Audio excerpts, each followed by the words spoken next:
Hello and welcome to Eden Live, where I am reading all of Eden by FREI live on Facebook and YouTube, and the recorded clips also then find their way onto Instagram, IGTV. We're on an unusual day of the week. Normally I do this on a Monday and Wednesday, and today happens to be Thursday. And the reason for this is simply that yesterday, Wednesday, I forgot. I just completely forgot. I think it escaped my mind. I was supposed to be doing this. I've done more than 60 of these so far, and they've all gone out almost like the metaphorical Swiss clockwork, regularly, on time. There have been a few exceptions. There were one or two technical glitches which made it necessary to do a second webcast, and there was a time around about the Christmas period during which I think I let one or two of them slip. But yesterday I forgot. But it's not a tragedy, is it? Because I know that, with exceptions, of course, many of you watch this not in real time, but in your own sweet time whenever you come across them. And so I hope you didn't miss me too much yesterday. Thank you for being with me today instead, on a Thursday. We are at the end of the 6th of 12 volumes. The 6th volume is called The Tape of the Eden Miniature Series, which is the printed edition of Eden by FREI. And this one, the last chapter in The Tape, is called London. The tape ends in London, where I tell my future self that I had never been on a holiday after which I found it so difficult to return home. It was my longest trip since leaving high school in Switzerland, after which 11 of us had gone island hopping in Greece for nearly a month. I don't feel like coming back to my own cooking, which at the time and for many, many years to come consists mainly of pasta, fried eggs, and the occasional oven-baked fish, and my own washing up. The only thing I do feel like is to bring to fruition all the plans I formulated about Edinburgh. It feels good to have talked to so many people in so many different places. In fact, it feels like there's a theatre and friends and family are already assembled in the front rows, but the curtain hasn't quite risen yet. But that's good, I emphasize. It's a kind of pressure, good pressure, a supportive expectation which spurs me on to follow through on what I said I wanted to do. Of course, I am aware. I don't know if it will succeed, but it's worth a try. And for that sentiment alone, I today salute my very young and very optimistic self of 1988. A few changes are imminent. I feel I have to leave 14 St. Albans Street soon, just because of the temperatures in winter. These I remember with less pain now than I know I used to experience at the time. The place had no central heating, and while the kitchen, which was also the hall, and my bedroom were so small that you could just about get them all with an electric blow heater or putting on the oven and leaving its door open. That was an expensive and hardly ecological way to heat your home, and we all had no money. So in winter, we took all the food out of the fridge, put it on top of the grand piano in the living room, switched off the fridge and closed the door to the living room, and that was it till the spring, our own ridiculously outsized walk-in larder. That building no longer stands. A little while ago, I walked past where it used to be, and to my surprise and momentary disorientation, I found the whole block, which had housed some shops, possibly a bank, certainly a pub, and our flat, as well as several others, was simply gone. I imagine a new office block or mixed residential and commercial development is going to go up on the site. This used to be owned by the Crown Estate. I imagine it still is.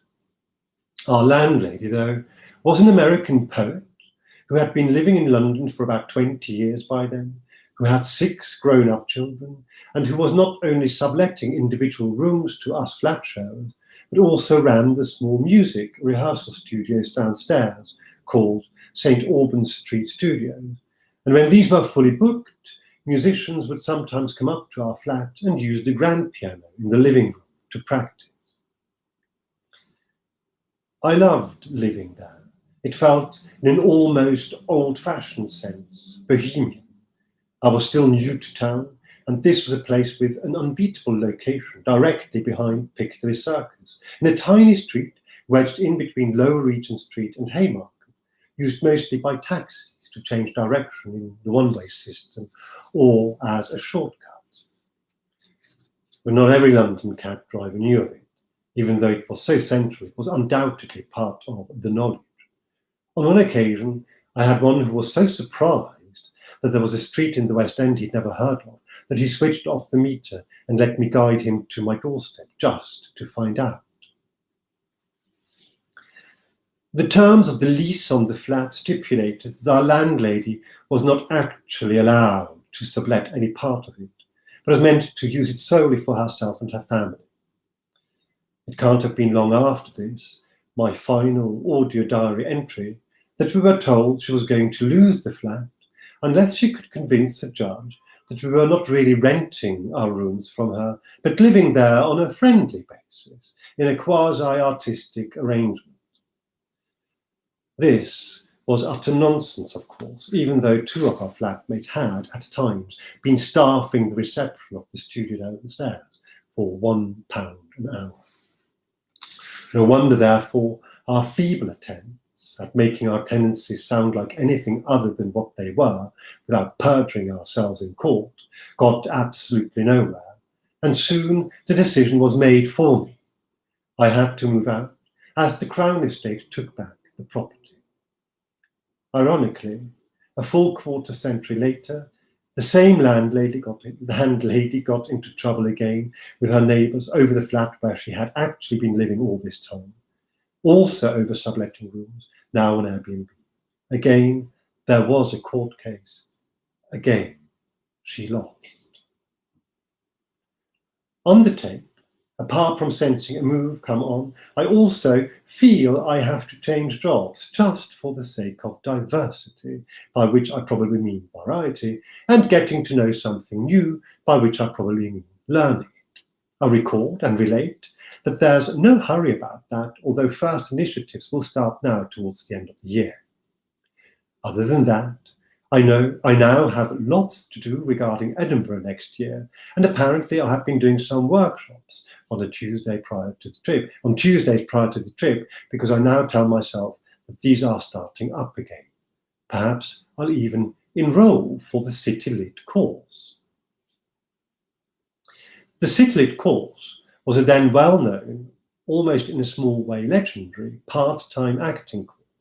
Legendary not so much perhaps for the content or the teaching, though it was led by two inspiring and much-loved Canadians, but for the fact that admission was granted on a purely first-come, first-served basis, rather than through auditions, which meant that people quite literally queued up overnight to get in. I obviously followed through on this, because I certainly did queue up all through the night, 2 years running, and I met in that queue people I'm still friends with today, one of whom built from scratch first the Southwark Playhouse and then Arcola Theatre, two respected London off-West End theatres today, at both of which I've had plays of mine staged. The final note of this holiday, I hear myself say, is summarised perhaps in the word fantastic, by which I mean not so much that it had been exciting, although it had, but that I had met really good people, among them many friends of friends, that I had been able to stay with people all the way through, except in Edinburgh and Paris, and that I had loved being with people I knew really well. I end the tape by telling my future self that I had just been on a walk through St. James's Park after coffee at the ICA, and that it now feels a bit like decision time. It's a time of looking back and of looking forward, and if this was a break in between, then the part that starts now is going to be a busy one. I feel determined to finish my studies. I feel determined to do Edinburgh next year. I won't apply for drama school. I'd rather finish the evening studies first. This is a degree I was taking at what was then known as the Polytechnic of Central London and has since been renamed University of Westminster in social sciences. I've always held this to be the most useless degree imaginable, but it was a valuable time, all in all, in its own right, and it turned out to be far from useless, but for reasons I could not really have foreseen. Clearly, though, it was simply an extension of my general education rather than in any way a vocation, since my heart was then already firmly on theatre, whence it has rarely ever really strayed. At the earliest possible moment, therefore, for me to go to a full-time drama school would be next year, while in the meantime I'll try to do a city-lit course, and everything else, I declare, is up for grabs. It was, I say in the most languid voice that I've ever heard anyone, including myself, say anything, and that now brings one more smile at myself of back then to my lips. A totally invigorating and satisfying experience. I feel very grateful for having been able to do this and for having been received with such hospitality and friendship. Finally, I reckon that there's a lot of travelling to do, which I do over time, and a lot of living in different places too, naming Paris and Italy as likely contenders, which is something I haven't done. After St. Albans Street, I crashed with friends in Hackney for a short while. Then I lived near Marble Arch for a few years, then in Ashley Gardens near Victoria, in precisely the flat that our former landlady has since also lost, though that block is unlikely to